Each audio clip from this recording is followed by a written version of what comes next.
So, welcome to chocolate fans of all flavors, no matter where you might be tuning in to this edition of the Chocolate Life Live. Today, I have a very, very special guest, Chantal Coady. Many of you may know her from her work as the chocolate detective. Others of you may know her work with the Grenada Chocolate Company. I've known her for quite some time, and I know her as a genuine badass in the world of chocolate. And it's my pleasure to be able to have her as my guest today.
Hey, Chantal, welcome to this edition of the Chocolate Life Live. How are you today, and how are things in London? I'm really well, Clay. Thank you. I've never been called a genuine badass before. Well, That's I wrote it down in the introduction to today's, and I posted it on the Chocolate Life and on Instagram. I didn't know if you'd have a chance to get to see either of those before we began today. And I hope you don't mind that I refer to you in that way. I love it. I'm going to put it on my LinkedIn profile. Fabulous. Or if you've got a link tree or something like that, it's like, Mm. just the absolute great thing to do. So, I think when I wrote my introduction to today's live stream, I mentioned that I thought that you and I had met in person for the first time in 2008. So I was in London for the Academy of Chocolate when we met at the Royal Automobile Club. I believe that's what it was. I took the opportunity while I was in London to come and visit you at the shop. And it was a fabulous visit for me because of the things that I got to do and the people that I got to meet. But when we look at the arc of your career, I mean, I purchased your book, The Chocolate Companion, in what, 1995, and that wasn't your first book. So let's go before Rococo or Rococo, however you'd like to pronounce it. Give us an introduction to your introduction to your journey right along your path to chocolate. Well, simply put, in the psychiatrist chair, as it were, I've always been obsessed with chocolate from a very young age. I'm one of 5 children, the middle one, and there was never enough chocolate in our house. So that was something that was always there. And of course, when I talk about chocolate at that time, it wasn't amazing quality. We're talking Cadbury's, really. Mm-hmm. And not much has changed in all these intervening years in that respect. Then, as I grew up a little, I went to a boarding school. So my desire and need for sweet things and chocolate became even greater. Mm-hmm. And then I went to an art school and I was studying design in London. Mm-hmm. And I got a job, which was my dream job, completely by accident. Mm-hmm. As I was waiting for a friend to come to meet me for lunch, I was invited to work on Saturday in Harrods chocolate department. So Ooh. That was really, really big for me because I wanted to work, I wanted to earn some money, but to be selling chocolate and the very, very best of what was available in the whole world at that time. So that was amazing. But it was also during those couple of years when I used to work there in the holidays and on Saturdays, I learned so much about chocolate, but also about the people who are buying the chocolate, the way the customer service was working at that time, Mm-hmm. and almost, the perfect example of how not to do it. Because somehow the magic, the beauty, the joy was all stripped out. And like that comedy show called Are You Being Served?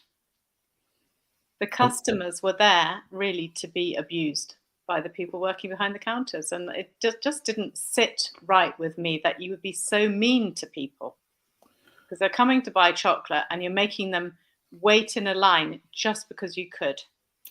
So did that customer service experience, was it part of what drove you to start your own chocolate business because you wanted to provide just a much better experience, perhaps, not just better chocolate, but a better experience than people found if they went into Harrods? And I'm assuming that if they're finding this at Harrods, when I think of the other big department stores in London, um, a sort of similar kind of experience. I think it was widespread. I mean, we're talking at the end of the 1970s, the early 80s. Okay. And it was definitely, people were really treated with utter disrespect. And maybe the people working in the shops were not having a great time either. Mm-hmm. But that was really my inspiration, and what drove me to think, something could be totally different. And looking back, I could say I wanted a kind of more emotionally engaged experience with those people. I wouldn't have had those words at that time, but it was enough to make me go and do a small business course and write a business plan for opening my very own shop on the King's Road at the age of 23, when I was just freshly out of art school and full of crazy ideas. I appreciate and applaud all of those things. I remember when I graduated from art school, a little older than you were. This is in 1983 or thereabouts. So we're roughly the same age. And I just, remember coming to New York City and just, this, just the joy and the excitement and, everything, felt like you could conquer just about anything. What I would like to do is remind everybody who might be watching live that if they go to the chat or comment section, whether you're watching on LinkedIn or YouTube or Facebook, if you have a question for Chantal, a comment you'd like to share, please put it in the comments and we'll get it up on screen and share it with her before the end of the hour. So you wrote a business plan. You're opening up a shop on the King's Road, if I remember correctly. What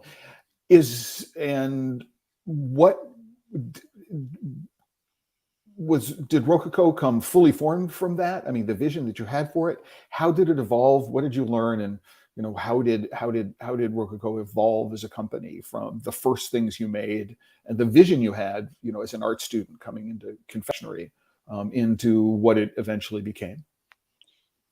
That's a great question.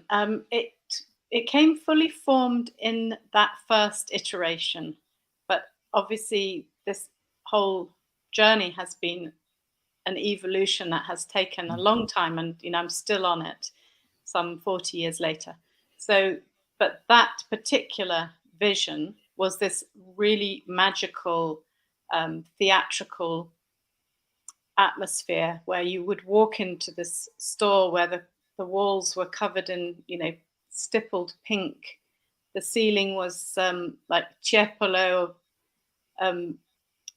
cherubs drifting across it. And there was a sugar chandelier, and I had my punk hair with bits of pink in it. Mm-hmm. I was kind of semi-punk, semi-nouveau romantic, and a bit of a fusion. And I was living in a squat, so that I didn't have to pay any rent, so I could afford to live off almost nothing, because mm-hmm. this concept of a retail store didn't exist. It was truly untested. Mm-hmm. And who knew whether or not it would succeed? And at that time as well, my mother had agreed to give the deeds to the family house to the bank to secure the lending. Wow. So I had a lot of responsibility on my shoulders, but it was also a huge amount of fun. And at that time, I didn't know that much about chocolate. I certainly didn't know how to make it. And I was doing what everyone at that time did, which was to buy very good chocolate from good makers and to pack it up and sell it. So over the years, that's what changed. The look of the shop changed, the feel of the shop changed, the amount of actual involvement in the making changed, and then learning about single origins, the cocos, and then finally becoming really engaged at the grassroots level in Grenada and investing in a cocoa farm and working with Mott Green and the Grenada Chocolate Company, which was the absolute transformational moment for me, and which I'm still absolutely 100% involved with. So I want to get to we'll get to the work that you've been doing on Grenada and the relationship that you had with Mott. But I'm looking at the Chocolate Detective website, and for those of you who are regulars here, you know that there's a link to this website on the post for today's page, so you don't have to, you can go there and you can put this on your own browser. You don't necessarily need to read and follow along with what it is that I'm doing here. But I noticed that one of the 3 C's of the Chocolate Detective is curate. So when you started out in the beginning, you were curating a collection, so you buying in from other people. You weren't necessarily making anything of your own at that time. And so it was a reflection of sort of the environment that you learned at the chocolate hall at Harrods. I mean, because at that point, I don't know that they're doing much manufacturing of their own product at that time. But what you wanted to do is you wanted to take these things and just present them to London in an entirely new way. Now, when I think about that time, I would have been thinking about, Charbonnel and Walker maybe, and, rose creams for the queens. I mean, that's sort of my thinking about London, UK chocolate in the, other than cream eggs and in the late 70s. Is my sense for where things are about right historically? Yes. Well, you had that side of it, which was very fondant cream based, which was rose of violet, mint, coffee, lemon, whatever. But those are the classic ones. And then there were truffles, which were more nodding towards the French and Belgian and Swiss recipes. And then things like nuts in chocolate were very popular. Sugared almonds. So those were the staples really. And then we had a little collection of chocolate bars and lots of Easter eggs, Valentine's hearts, beautiful figurines. Right. So were there enough UK-based makers at the time to be able to fill the store? Or you're bringing stuff over the channel? I mean, I was working with the same people who were supplying Harrods and Charbonnel and Selfridges, and in fact it was one of the factories that was owned by Charbonnel at the time, who would supply other people. So we were selling really similar things. So so this is the early 80s. Your first book, which is Chocolate Food of the Gods, I believe, published around 1995, somewhere in that time frame. What was was there something that you felt lacking about what is you were doing in the customer experience that led you to say, oh, what I need to do is I need to write this book? Was it to educate your consumers? I'm an author. I know what motivated me to do my book, but I'm interested in what motivated you to do your first book. Well, the first book, Food of the Gods, was a history of chocolate and some recipes. So that was just pretty much a kind of roundup of my knowledge and research that I'd done, sharing some recipes and exploring a bit of the chocolate with savory things. So that, that was a nice book. I was actually asked to write it. So it wasn't me thinking I have to write a book. And the publisher was very nice and supportive. So that was fun. And then following that, which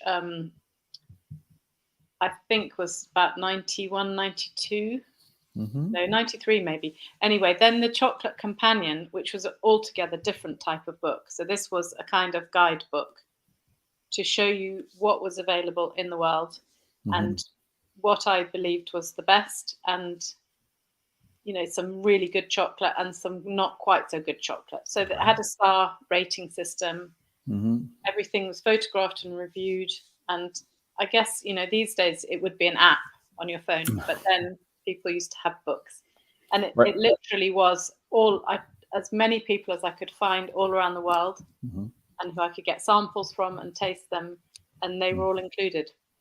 And it's amazing, that book, which I had very bad advice on from my agent at the time, because I just got paid a one-off fee, and I believe it has sold so many copies. It's been translated into 6 or 7 different languages, including Chinese. And it's a lot of people use that as a kind of a little Bible to start them off on that chocolate journey. Half the people in there probably don't even exist anymore, but it's a certain time frame. And in fact, it was updated. Martin Christie helped me to do the second edition of it.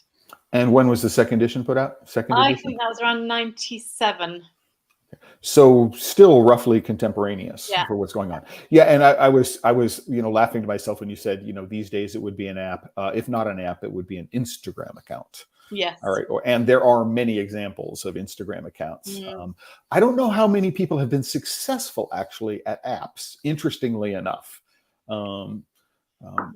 As you know from writing your book, curating something and keeping it up to date is a monumental task.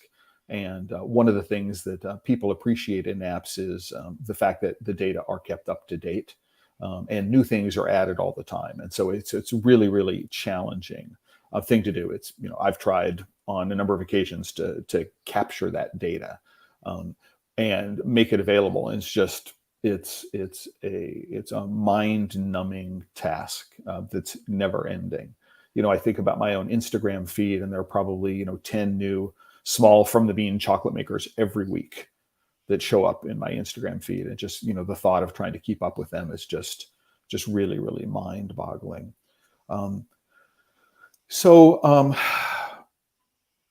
Mott Green and Grenada.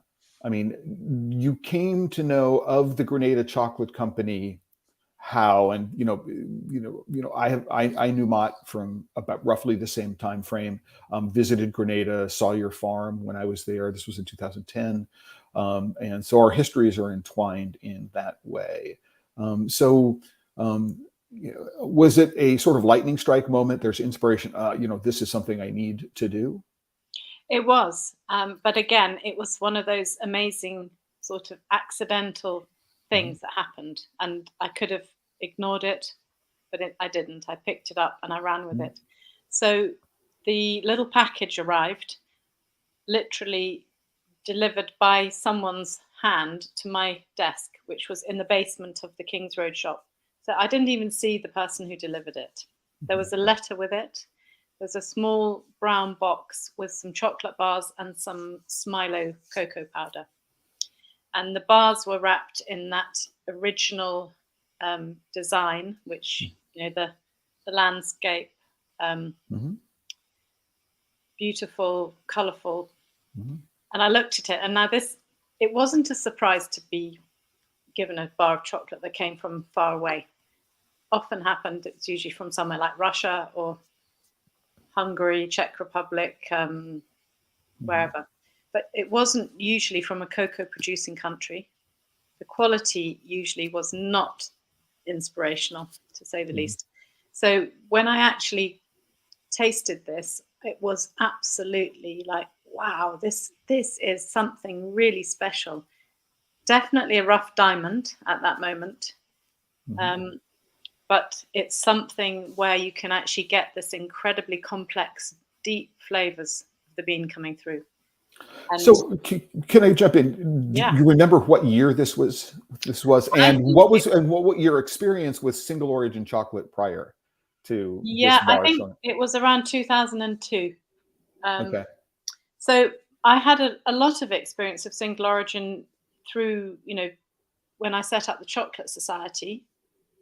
So I'd been working with, I'd been actually one of the few companies I was selling from under their name rather than mine was Bonnat, who did some, and still do, fantastic origin chocolate, tiny boutique bean to bar based in Voiron in the Alps in France.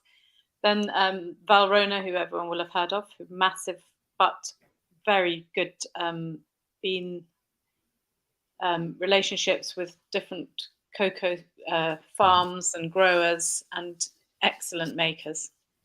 So I did know about origins, and of course their origin Caribe, which is pretty famous, had a very similar flavor profile to Grenada. I mean, the difference for me with that first bar of Grenada, I think it was 2002. So it was really right at the beginning when they were feeling confident enough to send out a sample for someone to taste. The funny notes in it, which I was getting, were smoke, which was coming from the way they were actually roasting the beans, and there was also something a little bit mushroomy.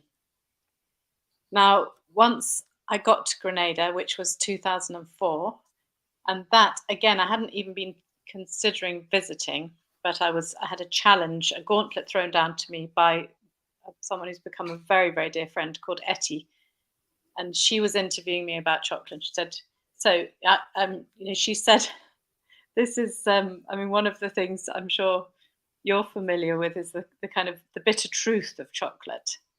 That people, once you get really immersed in it, you want to push the saccharine sweet stories to one side and get to the absolute bare essentials of what's going on in terms of the story, the flavor, everything. So I said, well, you have to go and meet this guy in Grenada, and the three of them. You've got Edmund Brown, who's the cocoa farmer. You've got Mott and Doug from the States. And she said, so you're telling me I have to go there? She said, well, you're coming with me. And so I had no choice but to jump on a plane and accompany her to Grenada. And we actually arrived slightly separately, but that was, for me, this was a pivotal moment in my whole life, actually getting to see the chocolate being made right there where the cocoa is being grown. So was this your first trip to origin? No, I had visited cocoa being grown. It's my first trip to seeing where a cocoa farmer had learned how to become a chocolate maker. That was the moment of truth for me.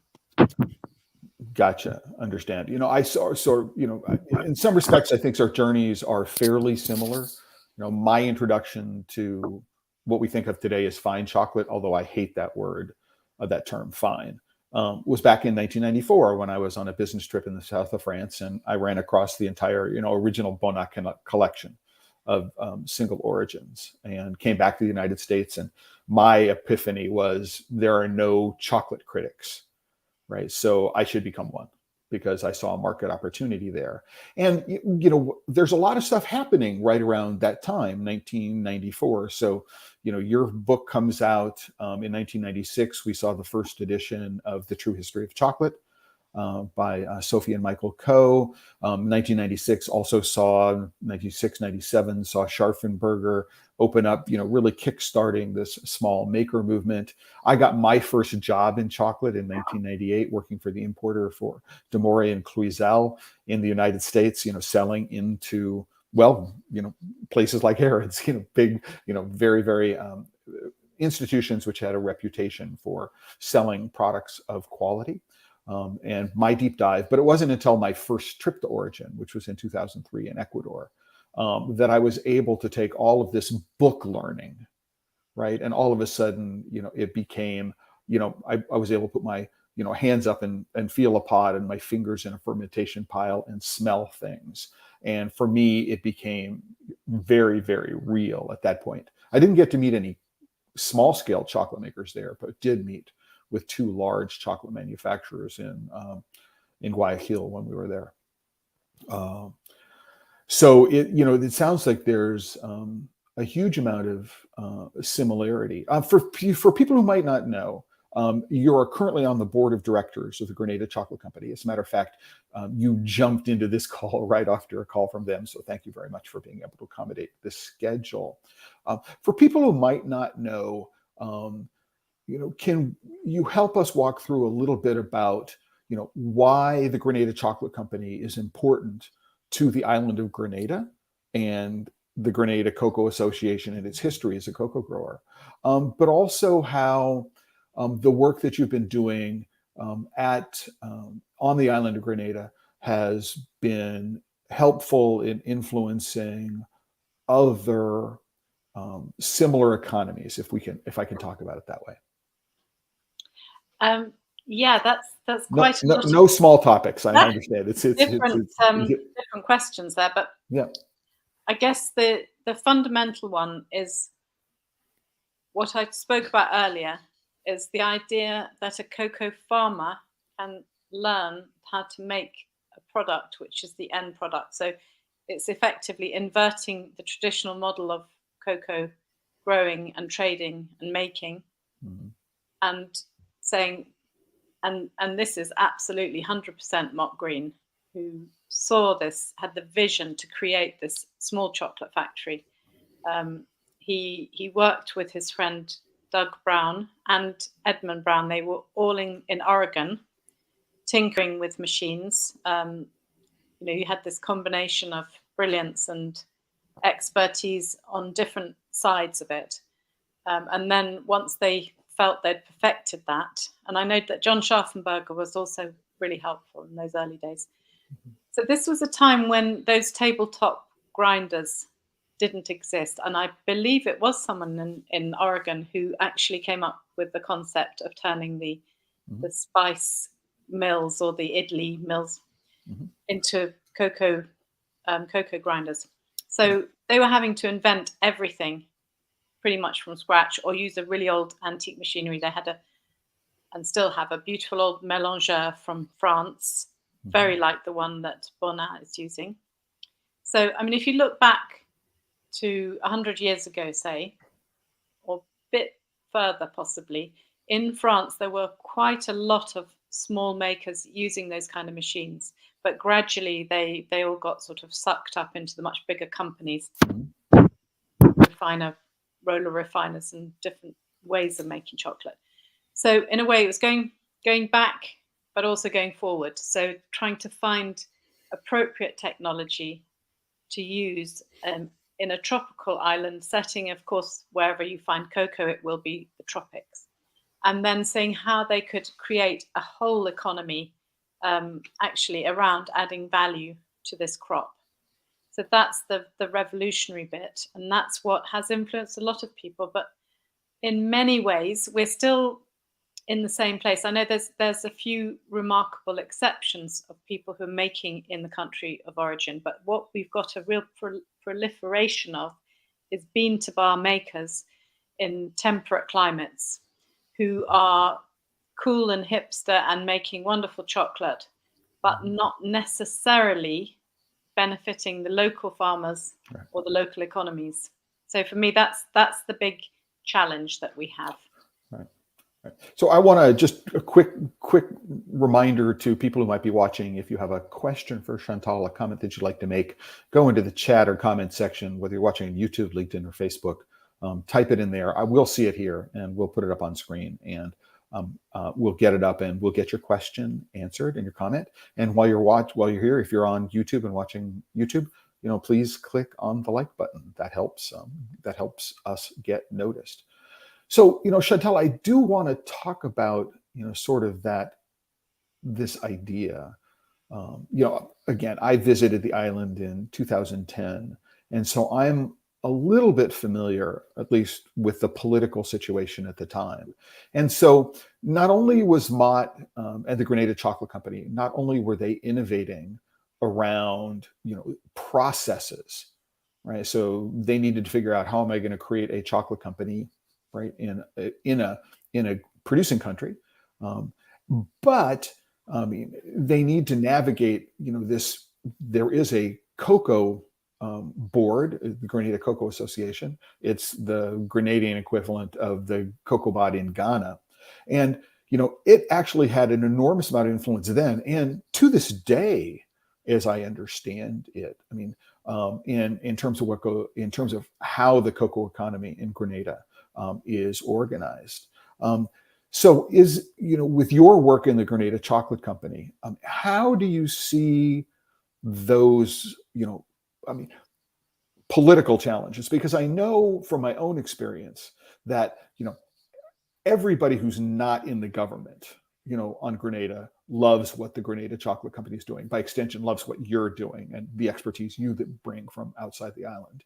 My experience is that most of the government ministers that I was speaking to when I was there are also huge fans of the Grenada Chocolate Company. It's just that the Grenada Cocoa Association, which is the company with a license to buy and sell cocoa, is not a fan. How does this affect what you're doing? And, when you go from one producing country to another producing country, I mean, what are the lessons that we can all learn about trying to deal with that? Again, another really tiny topic. Yeah, I mean, this is really complex. I don't pretend to have all the answers, but what I can tell you is an example like Ghana. They have a very sophisticated, extremely well-run cocoa board, and they guarantee to buy every bit of cocoa that any farmer wants to sell them at a set price. They then resell it, making a very good margin on it, and that money goes to fund crucial infrastructure like roads and schools and hospitals. So effectively, the farmers are propping up the country to a very large extent and not being paid very much. Mm-hmm. So that's an interesting model. I don't think it's ideal. I think there's a lot of things that can be done to improve it. Now, the other cocoa boards around the world, and particularly places like Jamaica, Grenada, I think they're being slowly dismantled. But at the time when Mott set up, he was absolutely locking horns with them, and he created a special entity, which was the organic cocoa farmers, who were actually became shareholders in the company, so that they would supply the cocoa and they would be compensated for the cocoa at a higher rate than if they were selling it to the cocoa board. And so they benefited directly from that. And because it was all within this legal framework, the cocoa board couldn't stop it happening. I think they really were not happy about it. I don't have any particular relationship with the cocoa board, so I can't tell you exactly what's going on there now. But I know that the actual cocoa produced on the island has gone down dramatically over the last 50 years. It used to produce huge quantities. And then the focus was on the nutmeg mainly, which was a much, much more important cash crop. Since the hurricanes, there's now very little nutmeg. And since Mott set up the company with Edmund and Doug, there has been such a spotlight that this tiny island has got 5 different people making chocolate on it. So I think you could probably say it's got more chocolate factories per square foot than anywhere in the world.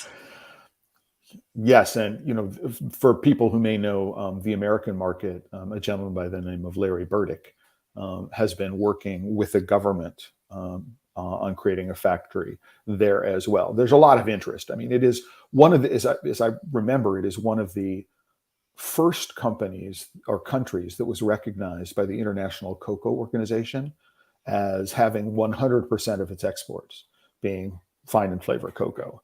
And for many, many years, Grenada was at a position where what it could do is it could charge a significant premium over the market because one of the things that the Cocoa Association was doing was producing a consistent quality of fermented cocoa. And so it would be used as the flavor component in a bean, a little bit of West African or mostly West African and a little bit of Grenadan to add some punch to what it is that's going on. So what I want to do, if I can, is jump around a little bit. Want to go share your website here. So, we've got the, before Rococo time, we've got this awareness of understanding, single origin chocolate, especially chocolates that are made at origin, made in producing countries. As Nick Davis, I understand you were on had a conference last night at the British Library, and Nick was one of the people who participated. People will know that Nick was a guest here on the ChocolateLife Live a couple of weeks ago. But I know that for one reason or another, we don't need to get into what that reason was. That you left Rococo, and you struck out back on your own. And now you are the chocolate detective. I love this sort of, is it Victorian or Edwardian? I'm not really sure about where this fits in, the bustle maybe, in any event. But the chocolate detective is now your alter ego. Yes. Or has it always been your alter ego? Maybe it has. Anyway, Okay. that's I'd say more Victorian. Okay. But that's, yes, as you said, you're being very discreet about it. I did have an investor who came into Rococo, who wanted to take the company for himself and was willing to do that at more or less any price. So we had a pretty major falling out, and I was not able to continue there. Now, out of all these terrible things which happen, and for me that was 36 years of my love and passion had gone into that business, and suddenly I was left with nothing. You have to look very, very hard at what is important and what you're going to spend the remaining years of your life doing if you're going to carry on working. And for me, that wasn't a choice, both financially and also because I would be very, very bored. So I set up The Chocolate Detective, and when Quentin Blake, the world's most famous illustrator, heard the story of what had happened, he said, "I'm going to do a drawing for you," and that's what he produced. So I think it's absolutely brilliant. It's become very much the icon of the brand, and I love that, the magnifying glass and the whole thing, inspecting something, and it's it just stands for so many things that we need to look at something carefully, closely, examine it, ask lots of questions, and try and do some real good there. Yeah, no, absolutely. I don't know what it is that you're examining in your hand right there, but for me, in putting together the image, which is on the post for the ChocolateLife, just contrasting the two styles. I think of the image of the cocoa pod on the right as being very emblematic, almost iconic in terms of a representation of the woodcut style that I think of in terms of the Rococo brand. And it was interesting to me to compare the two and pull colors from the background for the things that go on.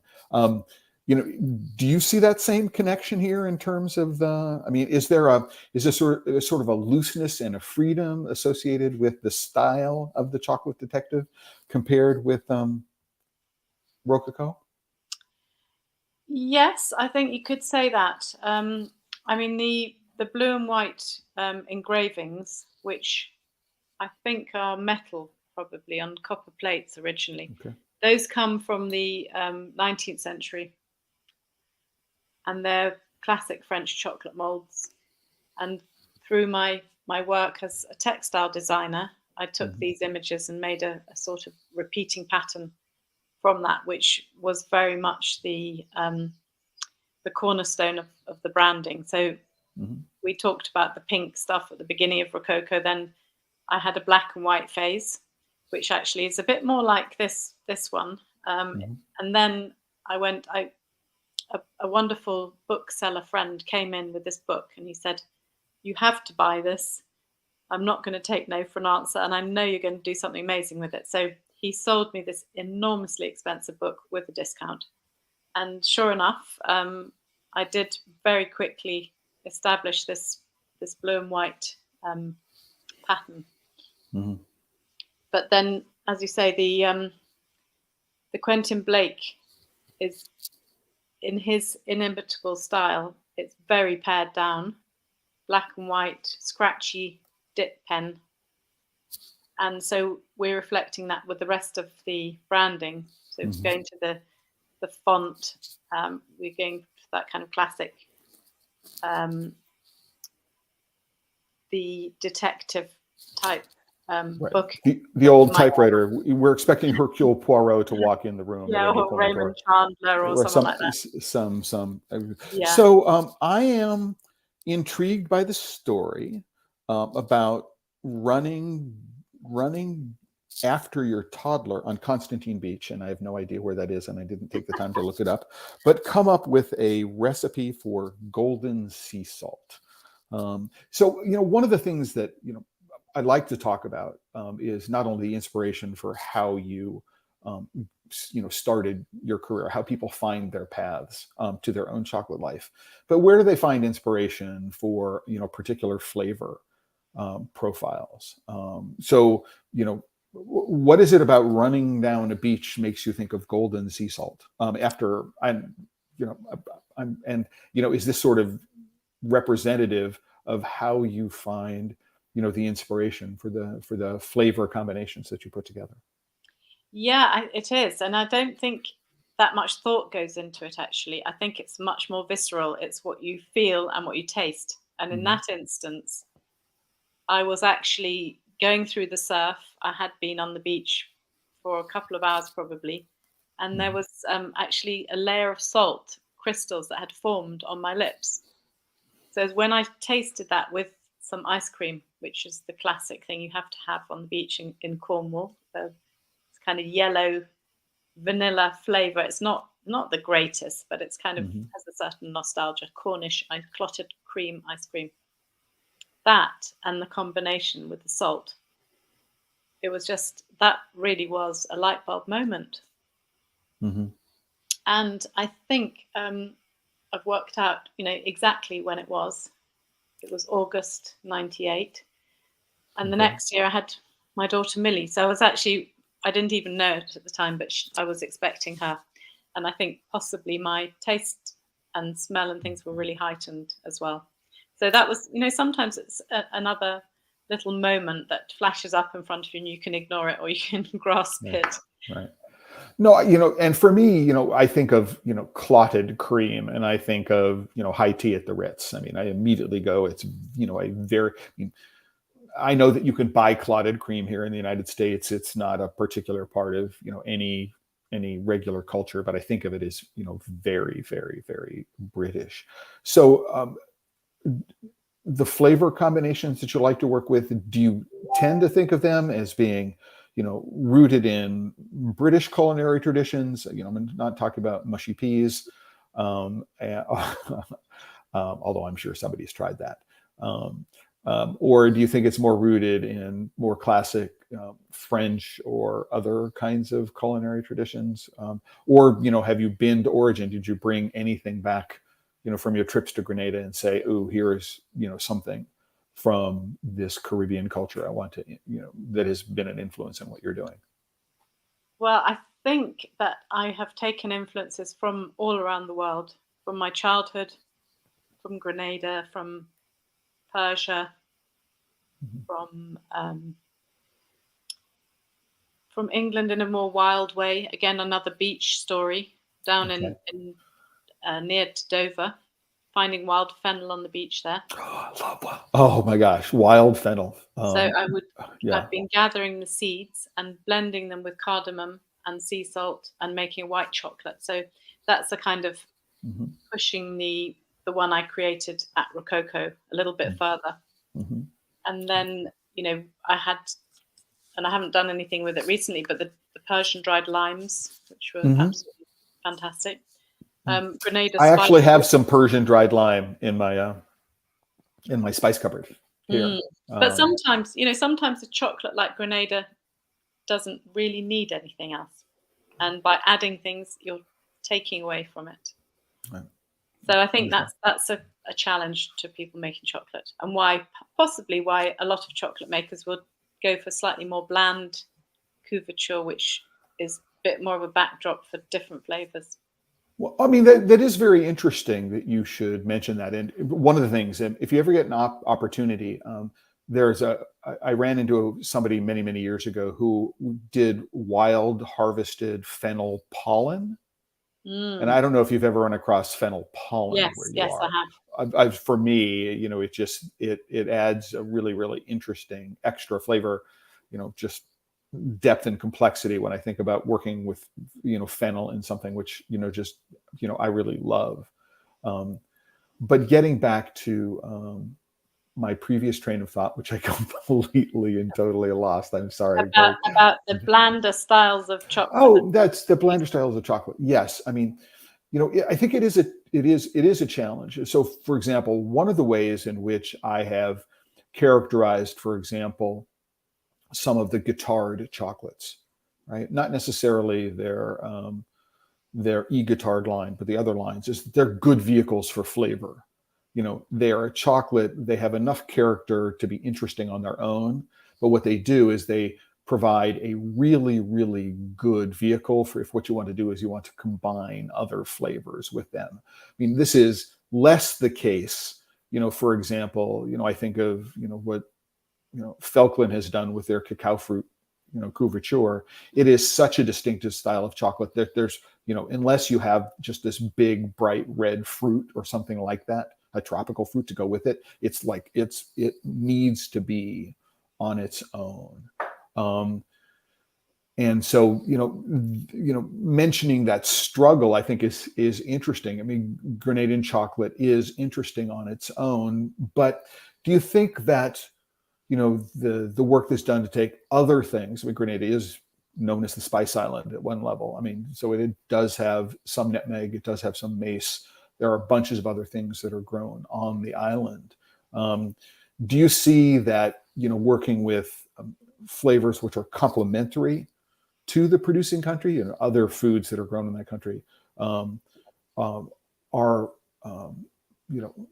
as successful, more interesting avenue for exploration than, working with a generic chocolate and some flavor from some far off land? I don't know if I'm articulating that. No, I just have to attend to a pan, which I'm worried is going to Okay, catch please. fire behind me. Well, we don't want to be involved in involuntary arson or anything like that. Okay, this is one of the great things. I mean, Sorry. we were talking about photobombing with a cat, which as I remember correctly, you do have a feline. Yeah, she's very, very quiet. I can Okay. see her tail, but she's underneath. She's in a little basket hidden under a sofa.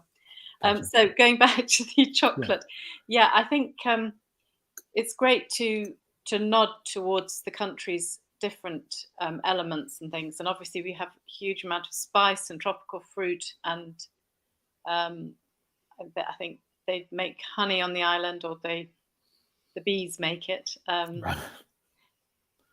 So those are, I mean, the Grenada Chocolate Company would dry bananas in their solar dryer and dip those in chocolate. And so in actually the little bonbon shop, which was built close to the factory there, did some amazing local ingredients to make bonbons. So I think that's the difference when you go from a bar of chocolate to something that you're confecting. So orange peel made from the local, they call them swivel oranges, but they're like the bitter Seville oranges. Mm-hmm. They have guava, they have some tropical almonds, and all the spices and rums and chili pepper. Mm-hmm. So there's a huge sort of a repertoire of other ingredients which you can use, which are 100% local. And of course, that's absolutely so important in that particular business model, because it's about supporting the local community. Coconut. Well, I remember when I was there in 2010 in King George. I mean, one of the things that I love to do everywhere I go, whether it's Turin or it's Lima, is I love going to the market and seeing what's going on. I think you can learn as much or more about a country by going to its food markets as you can to its museums, in very, very many ways. So there's a connection to culture, which is, very, very different there. So, you find similar inspiration, along the markets in London. You're going through the street market and they're selling stuff.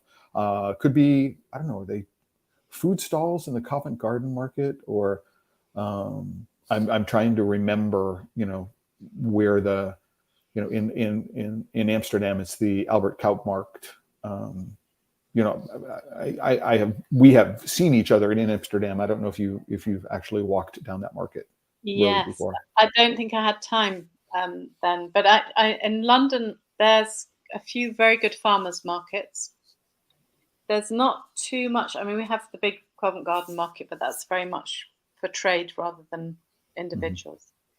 And that's been, it's always fantastic to get out into the fresh air, get inspiration, meet people, travel, even if you're just traveling 1 mile down the road to the local farmers market. I think those are things which actually get your synapses snapping and your creative juices flowing and ideas for creating wonderful recipes.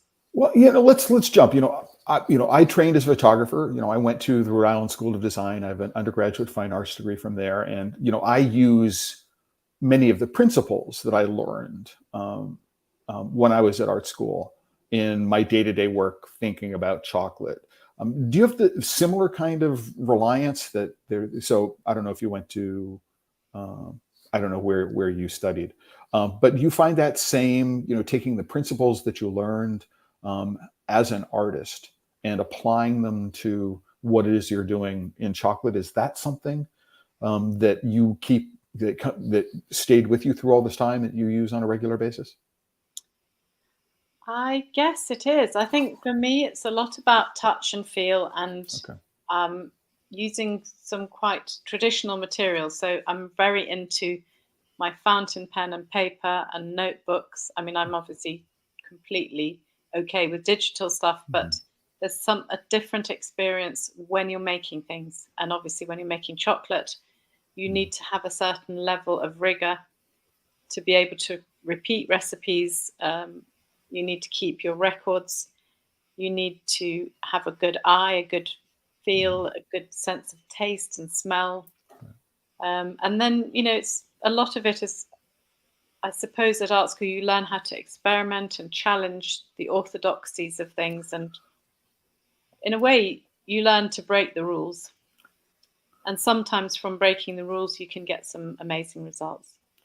Well, I think that if, from my experience, certainly I think the people who have casual disregard for the rules, right, and mix things up in ways that other people might not think of, is, certainly a very important thing from my art school background. But I think the thing that I use most on a regular basis is that, for me, part of the experience at school was about learning to trust my intuition, right? That, I can look at a photograph that I take and go, yep, that's my work.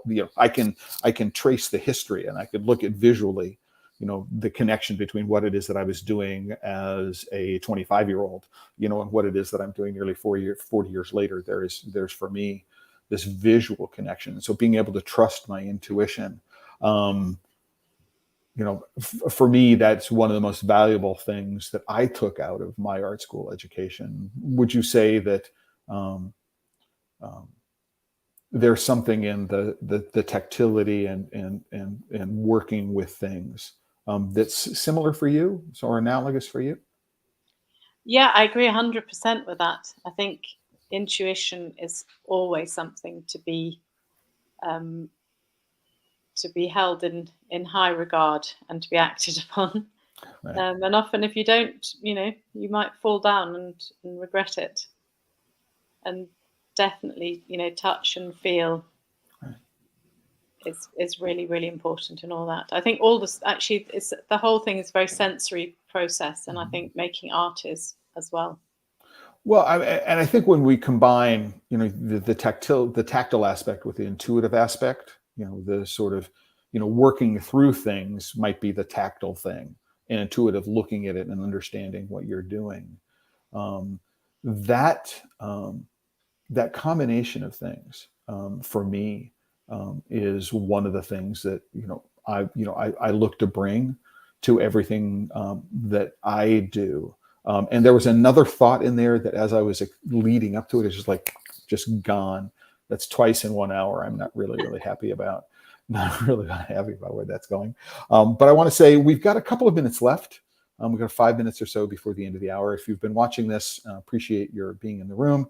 Like the live stream. If you've got a question for Chantal, please throw it into the comments. Now, what I want to do is I want to end, if I can, Chantal, the live portion of this by saying that you've been involved in the Chocolate Academy for quite some time.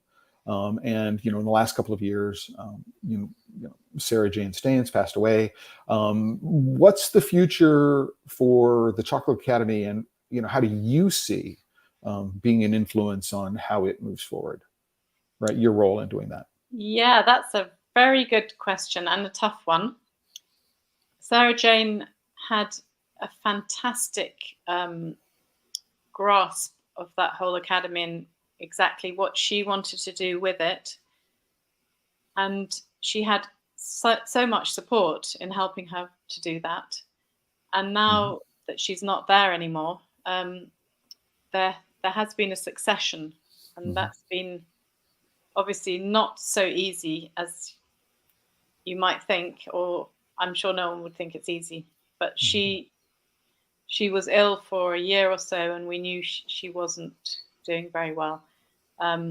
So the whole thing has become much more structured in legal sense. It's now a proper limited company. There's a board of directors which are properly appointed. And my role in this is to take it forward into the next incarnation, which is about working out whether or not there's business models that would work well with it, or whether it should be a not-for-profit. So those two things, if you're going to go down the not-for-profit line, obviously you're relying on people's goodwill and people doing a lot of work for no compensation. That I don't believe is sustainable going forward. And I think there's a lot of amazing things which have happened through the Academy. And I know it's making a huge difference to a lot of small producers in the way it's they can come to an award from nothing and win a gold medal. So it's really, I think it's pretty rigorous the way the tasting's carried out, and people don't know exactly what they're getting. We went through the pandemic and we continued to do this. So I'm very proud that it's still there and that there's still a good board. And the great thing is we have now bright young things coming on. So us old fogies, I can say. Well, I mean, I came out of high tech and spent 20 years in high tech, and I tell you, there's value for gray hairs in high tech, and I'm sure there's value for gray hairs in chocolate. So there is, but it's also really important to know when it's time to hand over much more responsibility. And that's the one thing that Sarah, she wanted to do everything herself. Right. So I think I've learned from that. If we're going to go forward with it, we have to share it. We have to unite on the vision going forward, and have to build its resilience for the future. So that's my challenge. Okay. No, and it certainly is, as somebody who's been involved in startups and seeing the startups outgrow their founder, but the founder not being able to let go. I understand a lot of the challenges, having seen them firsthand. But what I want to do is I want to end up, if I can, talking about London, just really, really shortly. One of the things that may surprise people is that New York City, as a chocolate city, is not very interesting. I mean, there are not all that many makers. There are not all that many interesting stores. The stuff that is made here, not all of it is, of interesting quality, if we want to use that word. But London, I mean, it's just really quite remarkable to me every time I go there. Just the number of makers, how vibrant it is, how the city seems to support what it is that goes on. Has that survived the pandemic? I mean, in New York, there was nothing to survive the pandemic. Very little survived the pandemic. But in London, how have things fared? Is still that vibrant, still that sense of, creativity, makers survived it, looking forward to, because from where I sit this side of the Atlantic, it looks not only like London, but the UK is in general is going gangbusters.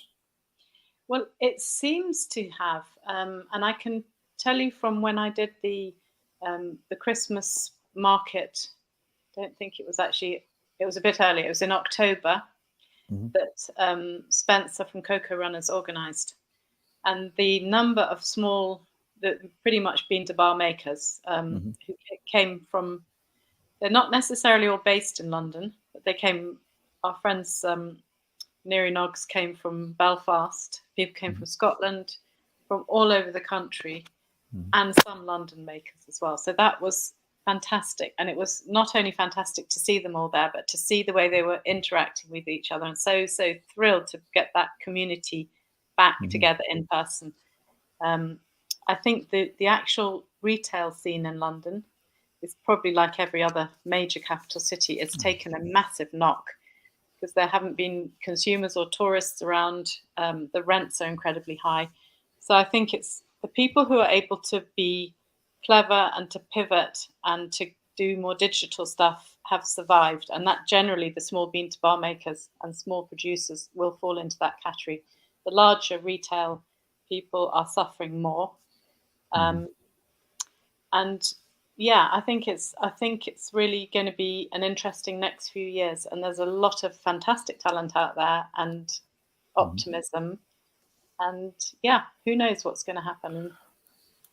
Absolutely, but I think that one of the things that I want to close out today's conversation with, and Chantal, thank you very much for joining us here today, is that this has been your life. This has been my life for the last 30 some odd years, and I am just as excited about seeing new talent, promoting new talent, seeing how things change. As I have that same level of enthusiasm today as I did back in 1994 when I had my epiphany in this area, and I get that same sense from you, right? Is that I hope I'm not speaking for you out of turn. No, when I ask it's you that right. question. I think it's things have transformed in these decades more than you could imagine in almost any other sector apart from something like tech. I agree. And so, Chantal, bear with me for a moment. I want to do, before I close the thing, what I want to do is I will remind everybody that this is the homepage of the Chocolate Life right now. If you're interested, you can click on the post about this live stream. You can find the links in the future. You can find background information, a link to the Chocolate Detective website, other information that you might want to know about today's live stream. I also manage a calendar of all future live streams, as well as an archive of all past live streams. And so you can find that on this page here with a calendar. And I want to say that a week from today, my guests will be Ewald Rietberg and Jan Willem Jekel of Heinde and Vera in Rotterdam. And people who know me know that, I'm big fans of the work that they're doing. And, while you have an opportunity for watching on YouTube, please like the video. And if you're not a member of the Chocolate Life yet, you can join. Even as just a free member. All the support makes what it is that I do here today, the guests that I invite, the conversation that we have that you like, possible. So please consider that. I understand that in these days and age, it's not always easy to make a financial commitment, but of course, I appreciate those just as much. And in the end, Chantal, I will leave, as I end every broadcast, with the notion that if you're working with chocolate and you're not having fun, you're doing it wrong. Until the next time, cheers, everyone.